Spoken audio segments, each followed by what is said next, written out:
A lot of people don't get this opportunity, but you guys came a long ways. We did indeed. You guys crossed the pond, so I gotta let you, psych yourself up. I gotta let you go inside the $1 Million Showcase. Okay, I'm ready. I'll let you, ladies first, I'll let you go inside. Oh, you're too kind. Holy. Nuts, nuts, nuts, nuts. This is like the closest, well, I'll ever get to holding $20,000, $30,000 in my hand. I feel you. Wow. It smells of fresh leather. It smells like Christmas. Yeah. You know, there's something about Jordan 1s when they're fresh out the box. Yeah. I will sniff them like no other. Like, it's the best smell in the world, you know? I can relate to that. Oh, the Spike Lees. Oh, my Lord, I didn't even see him. Woo! Yeah, look at that. Classic. Absolute classic.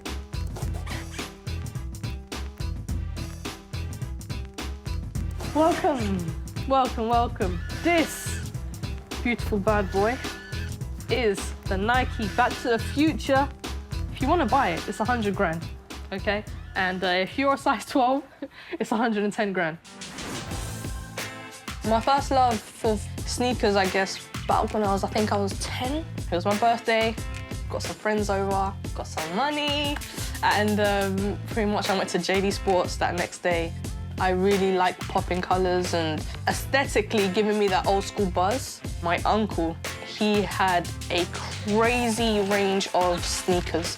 And I was like, man, one day I need all of those. One day I just need all these old school classics. Okay, so we're pretty much in the hallway, right? And like I said, extra shoes, extra pairs of shoes, more shoes. About 30, 40 grand worth of kicks. I need some help. I do. If I was on a train and I saw someone by the window and they had gold Nike Blazers, I knew they were cool. I punch a cop in the face if he step on my shit. You know, it's ingrained in you. These things are made to bring uncalculable joy. If you in New York City, you ain't got a pair of these, you're not walking the right way.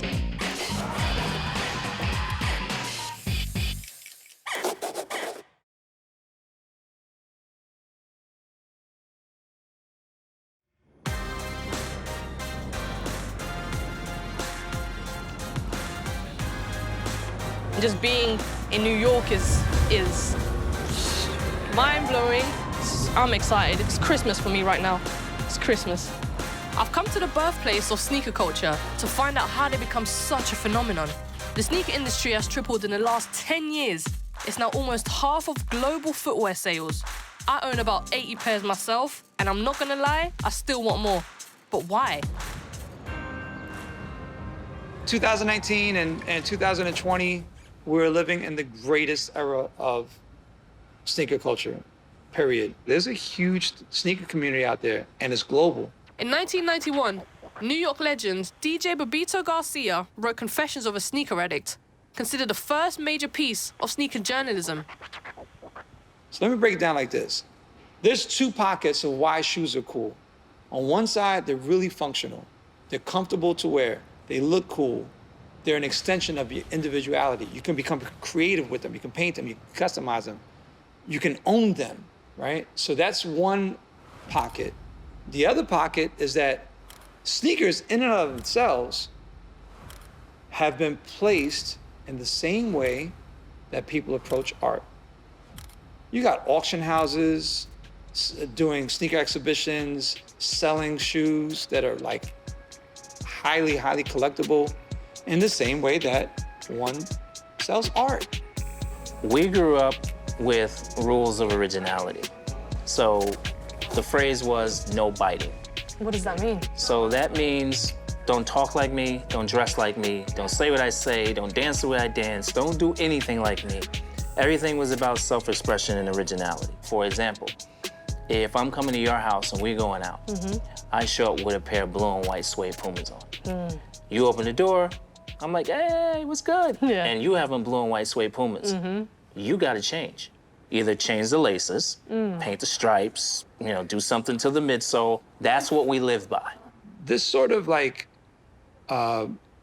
disposition of wanting to be unique is something that was very prevalent in New York, in multiple communities, in multiple cultures.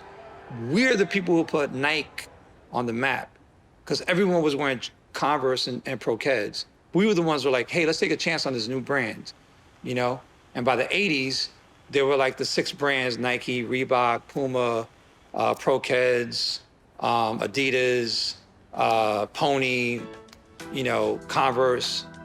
By the late 80s, 90s, there was a shift in that people started really being fed marketing and advertising and buying into that and allowing that to determine what they wanted to wear. One of the first shoes to go big was the Nike Air Force One, which came out in 1982. The shoe that really changed the game came through 3 years later when Nike teamed up with basketball legend Michael Jordan. The Air Jordan 1 came out in 1985 and netted $70 million in a month. Then there was Run DMC. At their famous Madison Square Garden gig, thousands of fans waved their Adidas kicks in the air. After that, the group got a $1 million deal from Adidas. Brands realized the power of teaming up with a celebrity, especially if you combine that with creating a unique design in a limited edition quantity. People started to see sneakers as real collectibles. There were even riots over big releases, and worse. Rap's influence grew, with Jay-Z and 50 Cent signing deals with Reebok and Wu-Tang linking up with Fila. Kanye West has taken this one step further with his creation of Yeezys. It's now a $1 billion sneaker empire. For some people, owning a rare pair has become the ultimate status symbol. I guess sneaker culture, like you see right now, they're repeating sneakers. So I feel like, personally, I'm getting duped. Why? Because, dude, you done bought all these same sneakers 3, 4, 5 times already. Not only for yourself, for your little brothers, for your son. How many times can you keep buying the same thing? You know what I mean? So it's your first time in New York? First time in New York, an absolute dream come true. It's just amazing. I love it so much. Yeah, and New Yorkers, they like their sneakers. The numbers are just astronomical. Adidas actually publishes their figures, and last year they produced 409 million pairs of sneakers. What? I think it was about a 60% increase since 2013. Wow. Yeah, I did not know that. They're cranking out lots of shoes. In 1984, the sneaker industry was already worth about $2 billion. By 2000, that had shot up to almost $14 billion. And in the last 10 years, it's just exploded. Sneakers have taken over the world. The other thing that's really taken off is collecting. I mean serious collecting. Sneaker brands are smart, and they know how to keep you buying more and more shoes. By putting out limited edition releases, they create a crazy demand. A limited drop is likely to cost more than a regular colorway right out the gate, but things get really crazy in the resale market. Resellers will bulk buy limited sneakers and sell them on at a much higher price. They can end up costing thousands more than a regular version of the same shoe. Reselling has got so big, the market is worth about $6 billion, and it's predicted to hit as much as $17 billion in the next 3 years. There's a lot of money to be made. As sort of the industry evolved over the years, they weren't thinking as much, it seems, about like, well, what's going to happen down the line? Yeah. Eventually, all the sneakers have to go somewhere. Where is it going to go? Mostly right now, it's going to go to landfills. We can't really do a lot with it. We can't really recycle a lot of sneakers. It's one of those things that, companies are working on now, Adidas being the big example. According to Nike, the average carbon footprint of their products is over 7 kilograms, about the same as a 10-mile drive. So what does that mean for the planet? Well, it would take one tree nearly 2 years to remove the carbon dioxide from one pair of shoes. With over 1 billion sneakers sold every year, that tree would need 2 billion years to offset their emissions. In my era, to have 2 or 3 sneakers was like You know, my parents thought I was crazy to have 3 pairs of sneakers, but I didn't have money to buy a lot of pairs of sneakers. So, you know, the care that we took to our shoes was, again, unprecedented. When I started painting my sneakers, it wasn't just for aesthetics. It was to elongate the potential use of the shoe. All of a sudden, 3 months in, I basically just bought myself 3 more months of longevity with my shoes just by painting them. I was born in '94, so, you know, understanding and learning about the sneaker culture back in the 70s and the 80s and the 90s, it just gave me goosebumps because it was like, wow, like there was a lot of effort, a lot of love, a lot of heart and soul put into it. You know, rolling around with a toothbrush and making sure that every night you got to clean your shoes, and like, it's crazy, you know, it just shows that there was a genuine love for that. And I don't sense that anymore. I want to say that the hype is always good because it obviously brings more attention and things like that, but the love for the sneaker world is kind of lost, for sure. I don't care where the sneakers are. If I heard that they're out there, I'ma find that shit. I will not rest. If I gotta go on the internet and some shit like that, it's no fun for me. I'd rather fly there. How did things change so much? I think there's a blurred line between what gets attributed to sneakers and what gets called hype culture. For the sake of camping out to get something, that's a deeper rooted issue for people who are willing to do that. Okay. I've had over 4,000 sneakers in this lifetime. Oh, I've never camped out for one. stop it. Not one. Stop it. Not one.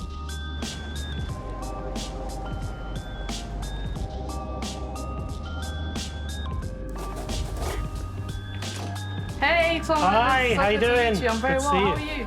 I'm very well. Welcome Look at this. to the Presenter by Shop, of sneaker glorified. Look how protected they are. I know, we got to protect them. These are pretty amazing. I would happily starve in it. Sneakers for me. Yeah, but then when you were wearing them, you wouldn't look so good. That's true. Yes, you got a point there. You got a point. What do you think about limited editions? I think they're pretty ridiculous. It seems to me that it's a way of hyping it up and kind of it's sort of a way of stimulating desire, isn't it? It's making you buy it because you're worried. You've got that, you know, you're getting up in the morning because you're worried that you're not going to be able to get them. We call it FOMO, fear of missing out. Yeah, I know, FOMO. You've got FOMO, trainer FOMO. I have that sometimes. All I'm the not gonna time. lie. I have it They're sometimes. nagging away in your stomach because you think, oh my God, if I don't buy these now, I'm never going to have them. Yeah, I really need to buy them now. And that's just artificially created by them saying, right, we're only going to produce, I don't know, like whatever number they produce. Yeah. Whereas they could quite easily just, you know, produce as many as people want and they could keep producing it. I'm guessing that you've got more than one pair of trainers. Yeah. yeah. But so you've got more than more than one pair. You're probably buying multiple pairs, you know, new pairs before the old pair is worn out. So, Wow. So the question you sort of start asking yourself is, and I'm as guilty of this as anybody. I've got a mountain of these things. Yeah. But you say to yourself, do I really need to keep buying them? I feel like low-key, I'm kind of moving towards I don't need them. Of course you don't need them. I don't need them. I know that for a fact, right? I don't want to look at somebody else's shoes and think, man, I had the opportunity to get them and now I But don't. that's how they're getting you to get them, aren't they? That's like the limited edition thing. Is this only a business? Is it only a business? Is it only a business? Of course it's a business. But is it only a business? Of course it's a business. It's about selling shoes. But there's passion in that, isn't there? There is There's passion passion in in shoes. creating, there's passion in design, and there's passion in buying. It's like anything, isn't it? I mean, it's like the fashion industry. It's about creativity, it's about design, it's about innovation, it's about new technology, it's about sports, it's about performance, but ultimately it's about selling shoes. I've spent about £30,000 to £40,000 on sneakers. Was that money well spent? I don't know. It was my choice. Maybe if I hadn't spent it on loads of sneakers, I could have got a car, bought a flat. But this isn't just about me. Over 1 billion pairs of sneakers are produced every year, and you can't produce that much of anything without having an impact on the planet, especially something which has as much plastic in it as sneakers do.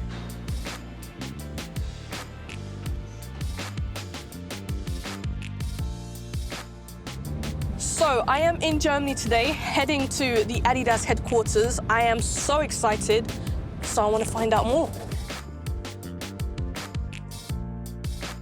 I just want to show you a couple things, Yes. you know, from the past and sort of what we're doing these days. This year we've got the introduction of this new fabric we call Prime Blue. So that uses partly ocean plastic, and we'll use twice as much ocean plastic this year than we used last year. Wow. This was the first prototype that we actually developed for Loop, and almost 100% of all shoes in the sports industry are glued. Yeah. The upper's glued to the bottom, and glue is basically poison for recycling. It's a contaminant. So the real innovation here is that the upper and the boost bottom are fused. They're all made out of one material. Every single piece on here is the same type of plastic, this TPU. These shoes are 100% recyclable. The Loop is a fully recyclable shoe, but it's only one shoe. Why aren't Adidas making all their sneakers like this? You only can do it if you can manage to do it without losing your business. If everybody just stopped buying product, that doesn't work, because the definition of sustainability is that it works for the environment, it works for the people, and it works for the economy. Just had a great chat with James. It really, really made me look into, you know, myself as far as a consumer and how I can help the environment. And going back to London is going to make me think, you know, more about my choices. Nike, Reebok, and Puma are all bringing out sustainable shoes too. But the truth is, they're just a tiny slice of the multi-billion-dollar sneaker market. I decided to go see if maybe recycling our shoes could help.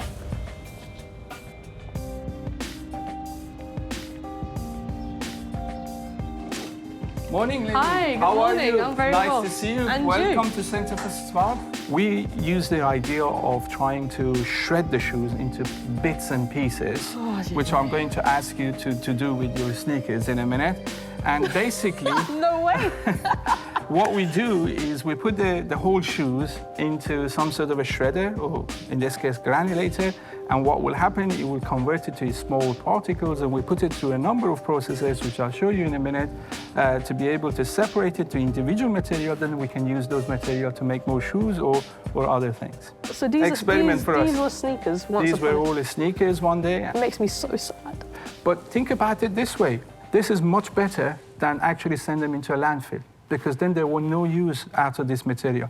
This way, at least we can separate it, make some use out of it. That's fair. So sorry. Unfortunately, sneaker recycling isn't possible for most people yet. The technology just isn't advanced enough. So in the short term, until our processes significantly improve in terms of how we make things and how we recycle it, the concept of consuming less and using our product for longest, in terms of environmental benefit, is got the biggest potential. Okay, so I should basically buy less until technology has improved. I've given you all the information.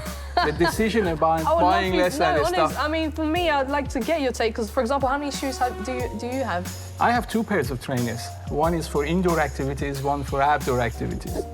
I'm sorry. It's just weird to hear that, you know, 2 shoes and, yeah, 2 shoes.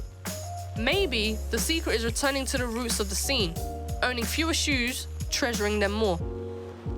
So I am literally just outside of Leeds. It's my first time. It is freezing, but I'm meeting a young man named Keelan, and he's very much into his customization and restoration, and he has a really good point when it comes to talking about the environment. So I'm looking forward to it.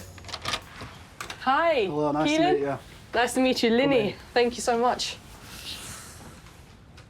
I literally got into trainers just from watching football. Watching football, okay. And the process of obviously going to the football is wearing nice shoes. It all just started off from friends. Yeah. I just started cleaning shoes and re-dyeing them.